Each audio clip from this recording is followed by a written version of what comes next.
हुए हमारे Indian national Congress के उम्मीदवार बाड़मेर लोकसभा क्षेत्र से श्री मानवेंद्र सिंह जी, जिला कांग्रेस के अध्यक्ष जी, इस विधानसभा निर्वाचन क्षेत्र से दोनों ब्लॉक कांग्रेस के अध्यक्ष रामाराम और बच्चू खान तथा हाजरीन सभी कांग्रेस साथियों, मैं आप लोगों को इस मौके पे इतनी ही बात कहना चाहता हूँ। काफी अपने कार्यकर्ताओं ने, मानवेंद्र सिंह जी ने आपको समझाइश की और इन बातों पे आपको अमल करके आगे चलना होगा। मैं तो इतना ही कहना चाहूंगा कि चुनाव में कोई भाषण देने से नहीं जीतते, चुनाव में बड़ी कोई जोश से बातें करने से नहीं जीतते। आपका अपना अपना बूथ है जिसके आप बड़े नेता कहलाते हो। आपके बूथ की परसेंटेज क्या आई है, कांग्रेस के पक्ष में कितने आई है, फखर आपको इस बात पे करना।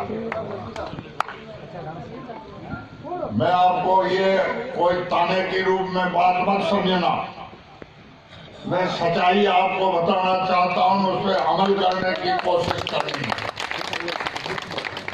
अगर पिछले विधानसभा चुनाव में मुसलमानों ने 95% से ज्यादा वोट नहीं डाले होते तो मैं हारता। आपके वोट खड़े रह गए। 95% वोट डाल के उन्होंने जीत दर्ज कराई। आप यहाँ बातें मत करो जैसे मैं तुमसे कि आप खाड़ के धनी हो। ग्राम में 60 से ज्यादा पोलिंग नहीं होता।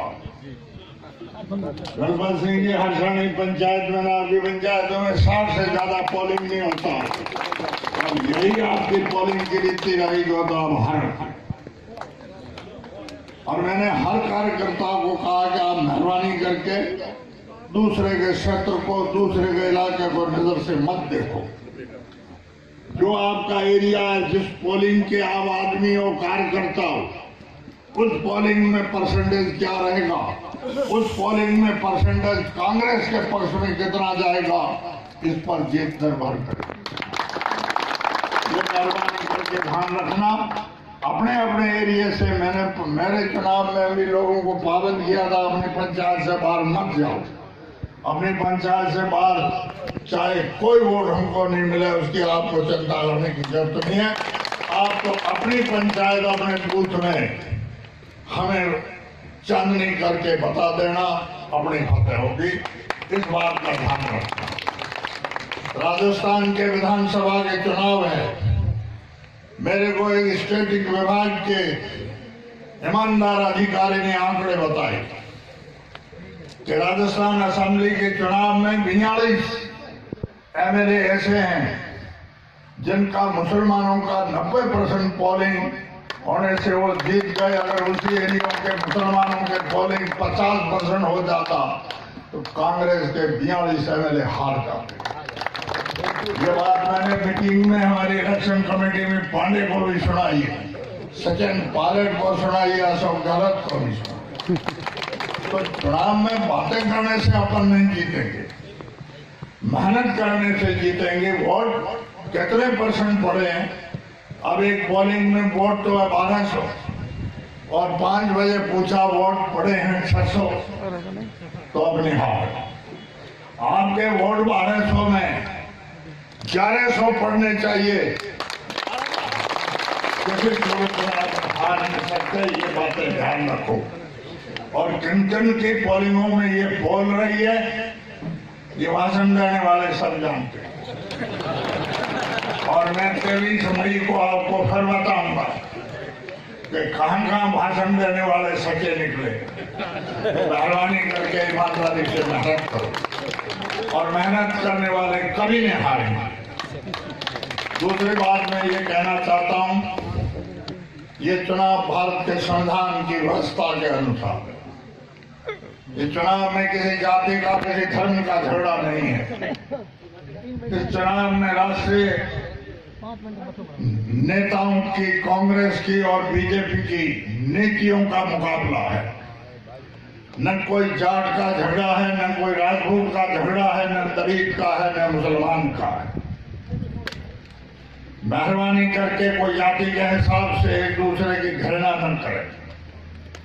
कांग्रेस के सिद्धांत में भी ये लिखा हुआ है और कांग्रेस ने इस देश की नीति बनाई है, उसमें साफ लिखा है इस देश को हम धर्मनिरपेक्ष और समाजवादी असूलों के आधार पर इस मुल्क को आगे ले जाए और उस कांग्रेस ने मुल्क को आगे बढ़ाया, इसमें कोई शक नहीं। जब देश की आजादी हुई थी इस देश में सुई नहीं बनती थी। आज इस देश में लड़ाकू चाइना और अमेरिका के मुकाबले में हवाई जहाज बने और ये देश आजाद होने के बाद में भी इंदिरा गांधी के जमाने तख्ती को चैलेंज किया था, तेरे सातवें बेड़े से हम नहीं डरते हैं, हिंद महासागर में आता है तो आने को। और इस शक्ति का परीक्षण सन 1974 में पोखरण में इंदिरा गांधी ने अणुशक्ति का परीक्षण करके दुनिया को बताया। ये दुनिया में उस दिन देश नजर में आया है और इस हिंदुस्तान की ताकत और हिंदुस्तान की जो इज्जत है वो धर्मनिरपेक्ष और समाजवादी नीति के कारण से है। नहीं तो उस टाइम में रशिया वीटो पाकिस्तान के खिलाफ नहीं करता। ये धर्मनिरपेक्षता के कारण यूएनओ की मीटिंग में रशिया ने भारत का समर्थन किया था, धर्मनिरपेक्षता संविधान के आधार पर। तो मेरा लंबा चौड़ा बात कुछ नहीं कहनी है, आप लोगों को यही कहता हूँ, पंचायत एक अपना एक यूनिट बनाओ। पंचायत के जितने भी छोटे मोटे कार्यकर्ता एक रहो और रोजाना शाम के वक्त सब मिलो। कहाँ किस बूथ में कमी है, आदमी की जरूरत है पिंडे के पास, तो भाई वो आदमी पिंडे के पास जाया है, मना नहीं करते। लेकिन सिर्फ घूमने के लिए चक्कर लगाए, देख के आऊं क्या हो रहा है, ये हमारी तरफ से मना है, मेहरबानी करके कोई मत। अपनी अपनी पंचायत को एक यूनिट मानो और उस पंचायत के बूथ में ईमानदारी से सतर्क रहो, अपनी जीत होगी। इसके आगे में अभी बात आपने भारतीय जनता पार्टी के उम्मीदवार की सुनी थी, कोई जाति का सवाल नहीं है। गंगाराम चौधरी भी एक जाट था, लेकिन गंगाराम चौधरी ने कांग्रेस में भी राजनीति की और विरोध में भी की, लेकिन उसने कभी भी सद्भावना के खिलाफ बात किसी से नहीं। इस जिले के अधिकांश राजपूत गंगाराम चौधरी से जुड़े हुए थे, हमें मालूम है, जाट उसके साथ थे। हम तो ब्रिटिश अध्ययन के ग्रुप के थे। तो ऐसी बात नहीं है किसी जाति का ये कोई झगड़ा मत समझना। झगड़ा है भारतीय जनता पार्टी और कांग्रेस का साथ बांटने की। अब मान लो, सुनो, कर्नल सोनाराम को हम लाए, 4 बार उसको लोकसभा की सीट दी, 2 बार उसको विधानसभा की सीट दी और 5 साल कांग्रेस के मुख्यमंत्री को गालियां खुलेआम देता रहा। उसको किसी ने टोकारा नहीं दिया। और ये छानबीन करने की होशियार हमसे भारतीय जनता पार्टी, उन्होंने 5 साल में इसकी पूरी इन्वेस्टिगेशन करके पहचान लिया कि यह आदमी रद्दी है, बेकार है। और सिटिंग एमएलए एमपी की टिकट इस कारण से उसकी कटी है कि उसने काबिलियत अपनी नहीं बताई। एक छोटा सा उदाहरण दूं, ऐसा ये कर्नल के मुकाबले में क्या है, छोरा है मामूली। 3 बार कागरिया की मीटिंग का साले को दिल्ली बता दूंगा।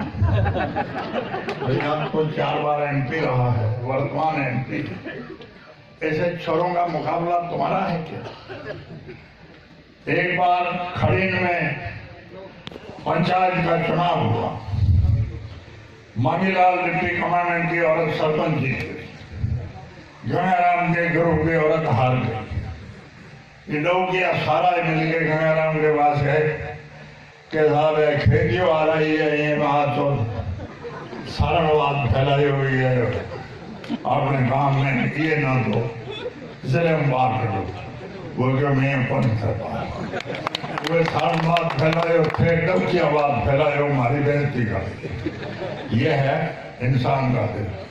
अब ये सगी काके की बेटी बहन है उर्दू है खाना समय सरना, उसके खिलाफ केस दर्ज कराया क्रिमिनल, और रोजाना पुलिस अफसरों को कहता है इसको गिरफ्तार क्यों नहीं। तो मेरा कहने का मतलब कि आदमी की पहचान है। विरोध में हमारे राजनीतिक गंगाराम चौधरी भी था, जिसकी हम आपके सामने तारीफ करते कि वो इस तरह की नीच हरकत नहीं करता था। और रामदान के परिवार ने तो भाई इस जिले में भी किसी के साथ खूब व्यवहार नहीं किया था। और ये महेंद्र चौधरी को जो टिकट नहीं मिली, ये इस मानवेंद्र सिंह का तकदीर है, क्योंकि उनके परिवार की थोड़ी दिल्ली में जिले में इज्जत है और पहचान है। और थारा बला टड़ी और अपने को तो किसी को बुरा भला नहीं कहना, सभी अपने भाई हैं। सियासत में कोई किसी का दुश्मन नहीं है। मोहब्बत से लोगों से मिलो और अच्छे सबूतों के साथ मिलो। कांग्रेस के नाम से वोट मांगो, अपनी जीत होगी। कल के दिन अपनी पहली परीक्षा है, अपने 10,000 आदमी बाड़मेर पहुंचने चाहिए। जय हिंद।